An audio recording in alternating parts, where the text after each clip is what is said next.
High students, welcome to my channel let us learn. আমি মৌসুমী সাহা। আজকে আলোচনা করছি সেকেন্ড সেমিস্টারের প্রথম অধ্যায় অর্থাৎ রাজনৈতিক তত্ত্বের মৌলিক ধারণাসমূহ অধ্যায়ের ক্ষমতা স্বতন্ত্রীকরণ বিষয়ে। তো চলো শুরু করা যাক। ক্ষমতা স্বতন্ত্রীকরণ অর্থাৎ সেপারেশন অফ পাওয়ার সরকারের তিনটি বিভাগ যখন সম্পূর্ণ স্বাধীনভাবে নিজ নিজ ক্ষমতা প্রয়োগ করে তখন তাকে ক্ষমতা স্বতন্ত্রীকরণ বলা হয়। আধুনিক রাষ্ট্রে সরকারের যাবতীয় কাজকর্ম পরিচালনা করার জন্য প্রধান তিনটি বিভাগ হলো আইন বিভাগ, শাসন বিভাগ ও বিচার বিভাগ।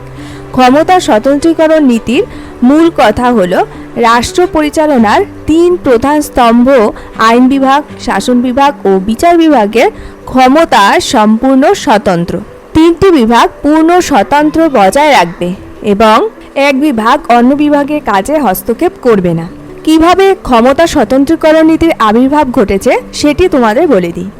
ফরাসি দার্শনিক মন্তেস্কু 1748 সালে প্রকাশিত স্পিরিট অব দ্য লস্ট নামক বিখ্যাত গ্রন্থে ব্যক্তির স্বাধীনতা সংরক্ষণের জন্য ক্ষমতা স্বতন্ত্রীকরণের প্রয়োজনীয়তার কথা উল্লেখ করেন। তবে এর আগে অ্যারিস্টটল, জন লক, বোতা প্রমুখ দার্শনিক ক্ষমতা স্বতন্ত্রীকরণ নীতির উল্লেখ করেছিলেন। বর্তমানে মার্কিন যুক্তরাষ্ট্র, আর্জেন্টিনা, ব্রাজিল, মেক্সিকো প্রভৃতি রাষ্ট্রে ক্ষমতা স্বতন্ত্রীকরণ নীতির প্রয়োগ দেখা যায়। এখন এই ক্ষমতা স্বতন্ত্রীকরণের প্রয়োজনীয়তা কিসের জন্য? যখন কোনো ব্যক্তি বা ব্যক্তি সংসদের হাতে একই সঙ্গে আইন প্রণয়ন ও শাসন পরিচালনার ভার থাকে তখন সেই ব্যক্তি বা ব্যক্তির সংসদ স্বৈরাচারী আইন প্রণয়ন করতে পারে এবং সেটি ইচ্ছামতো প্রয়োগ করতে পারে, ফলে ব্যক্তির স্বাধীনতা নষ্ট হয়। এছাড়া সুষ্ঠু বিচার ব্যবস্থা পরিচালনার জন্য বিচার বিভাগকে শাসন বিভাগ ও আইন বিভাগ থেকে স্বতন্ত্র থাকা প্রয়োজন। এছাড়া ইংরেজ রাষ্ট্রবিজ্ঞানী ব্ল্যাকস্টোনের মতে জনগণের জীবন, সম্পত্তি ও স্বাধীনতা সংরক্ষণের জন্য সরকারের বিভিন্ন বিভাগের মধ্যে স্বতন্ত্র রক্ষা করার একান্ত প্রয়োজন। তবে ক্ষমতা স্বতন্ত্রীকরণ নীতিটি 19 শতকের প্রথমার্ধ পর্যন্ত রাজনৈতিক চিন্তাজগতে বিশেষ প্রভাব ফেললেও বর্তমানে বিভিন্ন দৃষ্টিকোণ থেকে এর সমালোচনা করা হয়। যেমন প্রথম কারণটি হলো বাস্তব প্রয়োগ অসম্ভব।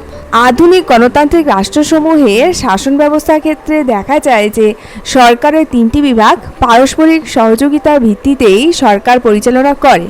এমন সংসদীয় শাসন ব্যবস্থা কিংবা রাষ্ট্রপতি শাসন ব্যবস্থায় উভয় ক্ষেত্রেই কম বেশি এক বিভাগ অন্য বিভাগকে নিয়ন্ত্রণ করে, অন্য বিভাগের ওপর প্রভাব বিস্তার করে এবং একজন ব্যক্তি একাধিক বিভাগের সঙ্গে যুক্ত থাকে। এ প্রসঙ্গে ভারতের শাসন ব্যবস্থার কথা বলা যায়। ভারতে সংসদীয় শাসন ব্যবস্থা প্রবর্তিত থাকায় মন্ত্রীরা শাসন বিভাগের কার্যাবলী সম্পাদন করার পাশাপাশি আইনসভার সদস্য হিসাবে আইন প্রণয়নে অংশগ্রহণ করে। আবার রাষ্ট্রপতি শাসন বিভাগের সর্বোচ্চ কর্তৃপক্ষ হলেও আইনসভার অবিচ্ছেদ্য অঙ্গ হিসাবে আইন প্রণয়নে গুরুত্বপূর্ণ ভূমিকা পালন করে। এমনকি মার্কিন যুক্তরাষ্ট্রে সরকারের তিনটি বিভাগ স্বতন্ত্রভাবে কাজ করলেও বাস্তবে রাষ্ট্রপতি শাসন বিভাগের প্রধান হয়েও বিচারপতিদের নিয়োগ করেন। বর্তমানে দলপ্রথার ভিত্তিতে সরকার পরিচালিত হওয়ার ফলে আইন বিভাগ ও শাসন বিভাগের মধ্যে ঘনিষ্ঠতা যথেষ্ট বৃদ্ধি পেয়েছে। এরপর যে কারণটি রয়েছে সেটি হলো ক্ষমতা স্বতন্ত্রীকরণ নীতি বাস্তবে প্রয়োগ করা আদৌ কাম্য নয়। জন স্টুয়ার্ট মিল, ফাইনার, ল্যাস্কি প্রমুখ রাষ্ট্রবিজ্ঞানীরা এর প্রয়োগ আদৌ ঠিক নয় বলে মন্তব্য করেন, কারণ নীতিটি বাস্তবে কার্যকর হলে বিভিন্ন বিভাগের মধ্যে সহযোগিতার পরিবর্তে সংঘর্ষ দেখা দেবে। অধ্যাপক ল্যাস্কি মন্তব্য করেন যে আইন বিভাগ, শাসন বিভাগ ও বিচার বিভাগ যদি সম্পূর্ণ আলাদাভাবে কাজ করে তাহলে প্রত্যেক বিভাগের মধ্যে দায়িত্বশীলতা থাকবে না। এর ফলে বিরোধ সৃষ্টি হতে পারে এবং বিশৃঙ্খলা দেখা দেবে। এরপরের কারণটি হচ্ছে বাস্তব প্রয়োগের কুফল।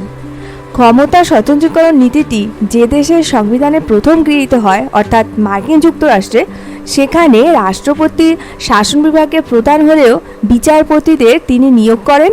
বিচারপতিরা আবার প্রয়োজনে রাষ্ট্রপতির নিয়োগ সংক্রান্ত নির্দেশ বাতিল করেও দিতে পারে। আবার দেখা গেছে মার্কিন যুক্তরাষ্ট্রের কয়েকটি রাজ্যের বিচারপতিরা জনগণের দ্বারা নির্বাচিত হন। নির্বাচনে জয়লাভ করার জন্য বিচারপতিরা রাজনৈতিক দলের শরণাপন্ন হন। এরপরের কারণটি হলো স্বাধীনতা রক্ষা কবচ নয়। স্যাভাইন, গিলক্রিস্ট প্রমুখ স্বতন্ত্রীকরণ নীতিটিকে স্বাধীনতার রক্ষা কবচ বলে স্বীকার করে নিতে রাজি নন, কারণ আইন বিভাগ স্বৈরাচারী হলে তার দ্বারা প্রণীত আইন কার্যকর করতে শাসন বিভাগ বাধ্য থাকে। আবার সেই আইন অনুসারে বিচার কার্য সম্পাদন করতে বিচার বিভাগ বাধ্য থাকে। তাই স্বতন্ত্রীকরণ কখনোই ব্যক্তি স্বাধীনতার রক্ষা কবচ হতে পারে না। এর পরের কারণটি হলো জৈব মতবাদে বিশ্বাসীদের সমালোচনা। জৈব মতবাদের সমর্থকরা সরকারকে একটি জীবদেহের সঙ্গে তুলনা করেছেন।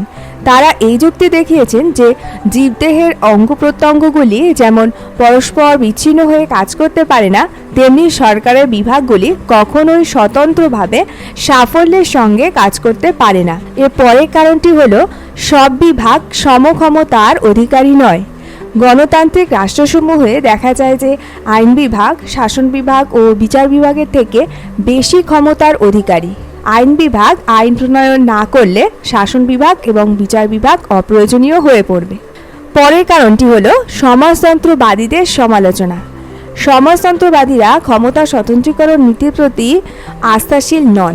তারা মনে করেন প্রতিটি সরকারই একটি বিশেষ শ্রেণীর স্বার্থ রক্ষা করে। বিভিন্ন বিভাগের মধ্যে ক্ষমতা স্বতন্ত্রীকরণ অর্থহীন, কারণ সরকারের প্রতিটি বিভাগই প্রভুত্বকারী শ্রেণীর স্বার্থে কাজ করে। অতএব বলা যায় যে আধুনিক গণতান্ত্রিক রাষ্ট্রে আংশিক ক্ষমতা স্বতন্ত্রীকরণ প্রয়োজন।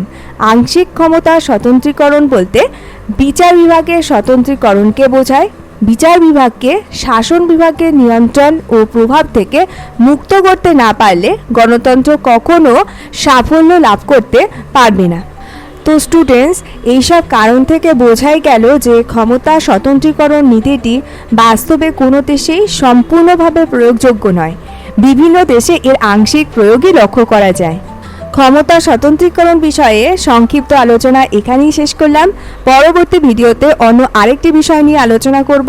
ভিডিওগুলি ভালো লাগলে অবশ্যই লাইক, শেয়ার এবং সাবস্ক্রাইব করবে। নমস্কার।